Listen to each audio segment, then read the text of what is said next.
Kusa lang daw pumunta at naghayag ng suporta kina dating Pangulong Rodrigo Duterte at Vice President Sara Duterte ang ilang individual na nagtipon-tipon sa EDSA Shrine. Ang iba ay doon na natulog upang maghayag ng kanilang saloobin tungkol sa umano'y hindi na magandang pamamalakad ngayon ng Marcos administration. Sa press briefing kahapon, naglabas ng video ang PNP na nagpapakita ng umano'y hakutan at pagbabayad sa ilang tao na nasa shrine na mga sumusuporta sa mag-amang Duterte. Ito po yung nililista po, yung mga pangalan po nila. Nililista po nung binibigyan, inaabutan po sila allegedly, ng mga kinumit po sa kanila po na pera po na yung una daw po allegedly ay 500 daw po yung ipinangako sa kanila, but it turned out doon po sa ito po ipapakita po natin itong yung logbook po na yan po, medyo pinilabuan lang namin yung mga pangalan po, nakalagay po dyan 200 po, so isa-isa pong ibinigay. Pero ayon sa isa sa mga taga-suporta ng pamilya Duterte, wala raw perang involved sa kanilang ginagawa.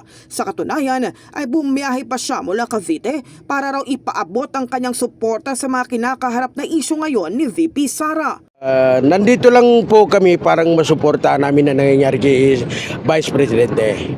Kasi ang mga sabi nila, binayaran kami dito, hindi kami nagbabayad dito. Sarili mga pera namin ng hanggang ako naubusan na ako, wala na akong pera. Ang problema ko pauwi. Oo. Pero basta matulungan na namin siya na siya sa binibigyan ng kaso sa kanya na parang sa palagay namin parang hindi naman yata totoo. Si Jovelyn Bayeta na galing pang North Cotabato. Galing daw ang pera na ipinambili niya ng tiket patungong Maynila para makilahok sa programa sa kapatid niyang nasa Egypt. Galing po ako North Cotabato, Mindanao po. Bumiyahe po para lang po, isa rin ako sa sumusuporta kay Inday Sara Duterte. Hindi po namin inasa, galing po ang pera na binili namin ng tiket sa kapatid kong nasa Egypt para lang po mapunta kami sa Manila.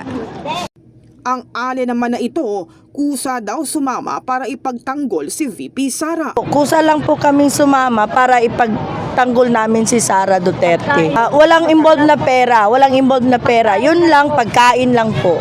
Walang pera na involved dito. Ngayong araw ang pangatlong araw na ng pagsasama-sama ng mga taga-suporta ng Duterte. Ayon sa PNP, walang naitalang untoward incident sa pananatili nila sa EDSA Shrine. Nabatid na hanggang ngayong araw na lamang din mananatili ang mga ito sa naturang lugar. In the heart of changing lives, ito si Brigada Kath Austria ng 105.1 Brigada News FM Manila, The Music News Authority.